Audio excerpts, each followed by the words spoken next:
So what you see over here is an integration vehicle. This is the first time and the only time in fact that we build a full car, and so it is a mixture of parts that have previously been validated for the car, and now what we do is we put it all together to make sure that everything works in a seamless fashion. Our integration vehicle build for this particular program is really large actually. It's 120 cars.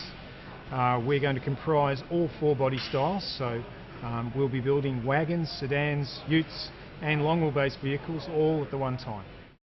There are two primary uses for integration vehicles. The first one is to validate the manufacturing process. So as close as possible we put these cars together the same way we're going to do it in Adelaide to make sure that everything can be done within our allocated line cycles and within the correct quality.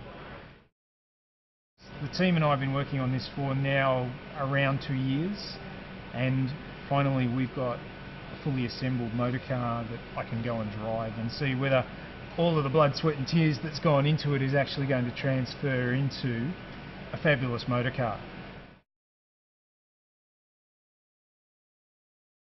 Okay, so this is our first chance of really proving out the designs. What we're moving into now is the validation phase of the program. So what you're seeing here is a representation of the CAD models that we've been generating through the design phase.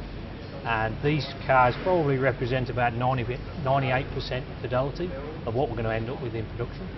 And what that gives us the ability to do is go away and prove the designs work, make sure they're durable, they meet the quality aspirations, and they deliver on performance, and more importantly they deliver on all our safety targets that we've set ourselves.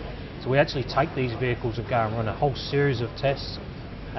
We do thousands of kilometres of driving in the cars, and that gives us the opportunity then to go back and reanalyse all the test results against what we originally predicted to prove that we actually deliver on the world's best vehicles.